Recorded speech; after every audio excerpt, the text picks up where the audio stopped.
अस्सलाम वालेकुम, welcome to my channel Urdu center voice. तमाम वीडियो अपडेट्स के लिए उर्दू सेंटर वॉइस को सब्सक्राइब करके बेल नोटिफिकेशन को ऑन कर दें। तो आइए सुनते हैं आज की वीडियो में किसी की ज़िंदगी पर बीती एक दहशतनाक कहानी। यार कितनी डरपोक हो तुमसे तो ये एक गेंद तक नहीं लाई जाती। हद होती है भाई, क्या बनेगा तुम्हारा। सबा पिछले आधे घंटे से मुझे लगातार बातें सुनाई चली जा रही थी। ऐसा बनता भी था क्योंकि उसने वो काम कर दिखाया था जो मैं तो कभी नहीं कर सकती थी। वहाँ मौजूद भूतों के उस महल से गेंद लाना किसी मार्के से कम थोड़ी था, और ये मार्का सबा ने सर कर दिखाया। यार तुम्हें पता तो है ये घर नहीं बल्कि एक भूत बंगला है। तुम कैसे ये सब कर सकती हो? क्या तुम्हें ज़रा बराबर भी डर नहीं लगता? और तुम जानती हो ना, अगर आंटी को ये सब पता चल गया तो तुम्हारा क्या होगा? अरे यार कुछ नहीं होता, पता नहीं मैंने भी किस फट्टू इंसान से दोस्ती कर ली है। अब तो तुम्हारा ये डर निकाल कर ही रहूंगी मैं। मेरी बात सुनो, तुम आज रात मुझसे यहीं मिलोगी, समझी? क्या मतलब सबा? भाई मेरे ख्याल से मैंने फारसी तो बोली नहीं जो तुम्हें समझ ना आ सके। नहीं, कभी नहीं, मैं यहाँ नहीं आऊँगी, और वो भी अंधेरी रात के उस पहर। नहीं, ऐसा कभी नहीं होगा। मुझे लगता है सबा, अंदर जाकर बॉल लाने से ना तुम्हारा दिमागी तवाज़ुन बिगड़ चुका है, इसलिए अब हमें घर वापस चलना चाहिए। हाँ ठीक है, तुम्हारी मर्जी। अब देख लो, मैं रात में तुम्हारा यहीं इंतज़ार करूँगी। और सोच लो, अगर मैं अकेली यहाँ खड़ी रही और मुझे कुछ हो गया तो उसकी जिम्मेदार सिर्फ और सिर्फ तुम ही होगी। अब फैसला तुम्हारा है। नहीं, मैं नहीं आऊँगी सबा, मैंने कह दिया। अब यहाँ से चलो। सबा की आंखों से न जाने क्यों मुझे खौफ सा महसूस होने लगा। उसकी आंखों में एक अजीब वहशत सी थी, लेकिन मैं उसे देखे बिना अपनी बात मुकम्मल करके आगे चलने लगी। लेकिन दिल बार बार होले चला जा रहा था कि अगर सच में सबा ने अपनी जिद ना छोड़ी तो खुद को कोई नुकसान ना पहुंचा बैठे। पूरा दिन सिर्फ उसी खौफ में कटता रहा कि ना जाने अगले पहर क्या होने वाला है। और बिला आखिर शाम ढलते ही सबा की कॉल ने मेरी रगो जां में एक सर्द लहर दौड़ा दी, और ना चाहते हुए भी मुझे उसका फ़ोन उठाना पड़ा। तुम आ रही हो ना साइका? नहीं सबा। अच्छा सुनो साइका, मैंने तुमसे इनकार सुनने के लिए कॉल नहीं की, बल्कि ये बताने के लिए फ़ोन किया है कि मैं घर से निकल रही हूँ। बाकी तुम जो चाहो करो। मेरी किसी भी बात को खातिर में लाए बिना दूसरी जानिब से सबा फ़ोन काट चुकी थी। क्या मुझे जाना चाहिए? नहीं, बिल्कुल भी नहीं। मैं वहाँ कैसे जा सकती हूँ? लेकिन वहाँ मेरी दोस्त मेरे सबब किसी मुश्किल में ना फंस जाए। लेकिन मैंने तो उसे रोकने की भी भरपूर कोशिश की ना। अब उसने अगर मेरी बात नहीं सुनी तो इसमें मेरा क्या कसूर? लेकिन वो मेरी दोस्त है, मुझे उसे यूं अकेले नहीं छोड़ना चाहिए। हाँ, एक काम करती हूँ, मुझे चले जाना चाहिए। काफ़ी देर खुद से हम कलाम होने के बाद मैं इसी नतीजे पर पहुँची कि मेरा वहाँ जाना ही बेहतर है। अम्मी, मैं जा रही हूँ। क्या? कहाँ जा रही हो बेटा? अम्मी, वो मैं सबा की तरफ जा रही हूँ, बस थोड़ी देर में वापस आ जाऊँगी। लेकिन इतनी रात गए, क्या ज़रूरत है जाने की? बाहर बहुत ठंड पड़ रही है। बेटा आपको जो भी काम हो सुबह उससे बात कर लेना ना। चलो अभी अंदर जाओ। अम्मी प्लीज़, मुझे अपने सुबह की असाइनमेंट के बारे में उससे बात करनी है। अब वो सुबह तो नहीं हो सकती ना, प्लीज़। अच्छा बेटा जाओ, लेकिन जल्दी वापस आ जाना, समझी? जी अम्मी समझ गई। बस यूं गई और यूं आई। डर के मारे मेरा आधा खून रास्ते में ही खुश्क हो चुका था, और ये रास्ते के दरमियान पड़ता कब्रिस्तान मेरी बाकी की जान निकालने के लिए काफ़ी था कि अचानक कब्रिस्तान में मौजूद किसी की हल्की हल्की आहट ने मेरे कदम बर्फ़ की माने जमा दिए। आयतल कुर्सी, हाँ आयतल कुर्सी, जल्दी से पढ़ो और आगे बढ़ो। लेकिन आयतल कुर्सी मुझे याद क्यों नहीं आ रही? या खुदा मेरी मदद फरमा, मेरे कदम भी आगे उठ नहीं पा रहे। ये सब क्या हो रहा है? आलतू जलालतू आई बला को टालतू, आलतू जलालतू आई बला को टालतू। मैं मुसलसल डर के मारे यही पढ़ने लगी। आहिस्ता आहिस्ता वो आहट मज़ीद बढ़ती ही चली जा रही थी, और कोई बड़ी तेज़ी से मेरी जानिब बढ़े चले आ रहा था कि अचानक आयतल कुर्सी का विर्द फिर मेरी ज़ुबान पर जारी हो गया और उसके पढ़ते ही मैं वहाँ से भाग निकली। कुछ समझ नहीं आ रहा था कि कदम कहाँ पड़ रहे हैं।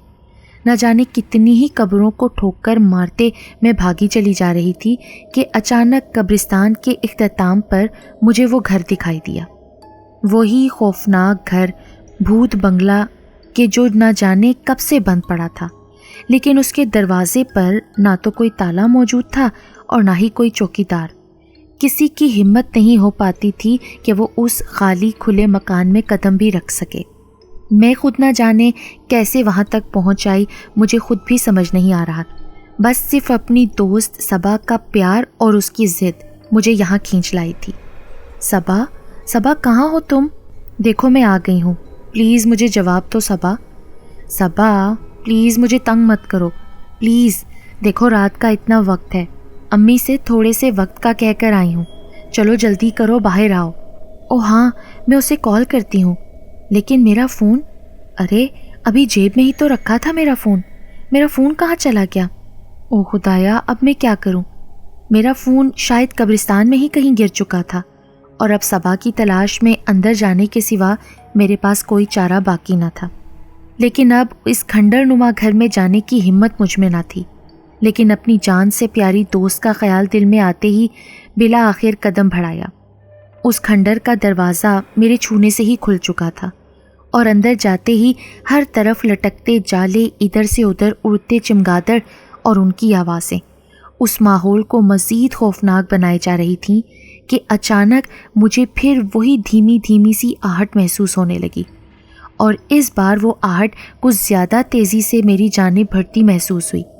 लेकिन मैंने जैसे ही अचानक पीछे मुड़कर देखा तो वहाँ कोई ना था, लेकिन उसी वक्त मुझे अपने बहुत करीब से कोई चलता महसूस हुआ और साथ ही साथ बच्चों के शोरो गुल की धीमी धीमी सदाएं भी सुनाई दे रही थीं। कौन है यहाँ पर? मैंने पूछा, कौन है यहाँ? आंखों से मेरे टिप टिप बरसते आंसू और लड़खड़ाते कदमों के सबब मैं किसी भी वक्त मुंह के बल गिरने को तैयार थी कि अचानक पर्दों के पीछे से सरसराहट सी महसूस होने लगी और उसके पीछे खिड़की और उसके पीछे खड़ी किसी लड़की की परछाई ने मेरी बची कुची जान भी निकाल दी थी। लेकिन मेरे मुंह से सब जानते बूझते भी सबा का नाम आ निकला। सबा, क्या ये तुम हो?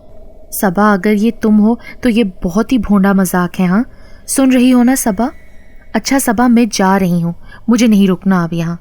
अरे तुम यहाँ से कहीं नहीं जा सकती लड़की, तुम आई तो अपनी मर्जी से हो, लेकिन जाओगी हमारी मर्जी से। इस कद्दर खौफनाक हंसी मैंने उससे पहले आज तक नहीं सुनी थी और ना ही फिर कभी सुनने की ख्वाहिश रखती थी। मैं तो सिर्फ अब वहाँ से जाना चाहती थी, भागना चाहती थी, लेकिन उस एक पुकार के बाद मेरे कदम फिर से बर्फ़ बन चुके थे और अब वो उठाए ना उठते थे। मन के भारी हो गए। कौन है? मैंने पूछा, कौन है यहाँ? लकड़ी की काठी, काठी पे घोड़ा, पकड़ो ना, अरे पकड़ो ना मुझे। बच्चू, तुम मुझे नहीं पकड़ सकती। नहीं, ये मेरी नज़रों का धोखा है और कुछ नहीं, ये सब सच नहीं है। हाँ, ये सच नहीं है। तुम तो बड़ी बहादुर निकली लड़की, हमारे घर हमारी मेहमान बनकर आई, अब तुम्हारी मेहमान नवाजी करना तो बनता है ना। मुंह से बाहर निकलते आधे दांत, लंबे बाल, लाल आंखें, काला जला हुआ रंग और हर तरफ फैली बदबू मेरे जिस्म से आहिस्ता आहिस्ता जान निकाले चली जा रही थी कि इतने में वो खौफनाक बला उड़कर मेरे सामने आ खड़ी हुई और उसे अपने इतने करीब देखते ही मेरे औसान खता हो गए और मैं बेहोश होकर ज़मीन पर बेसुध गिर पड़ी। अगले 10 दिन बाद जब होश आया तो ख़ुद को एक हस्पताल के बिस्तर पर पड़ा पाया। मेरे सामने मेरी अम्मी और अब्बू बैठे थे। अम्मी, वो सबा कहाँ है? बेटा सब ठीक है, सबा भी ठीक है। मुझे एक बात बताओ, तुम इतनी रात गए उस खंडर नुमा घर में करने क्या गई थी? अगर हम वक्त पर ना पहुँचते तो जानती भी हो कि क्या हो सकता था तुम्हारे साथ। अम्मी, वो मैं صبا نے ہمیں سب کچھ بتا دیا ہے کہ اس دن اس نے تم سے مذاق کیا تھا وہاں جانے کے بارے میں، مگر وہ وہاں نہیں گئی تھی اور تم منہ اٹھائے وہاں چلی گئی۔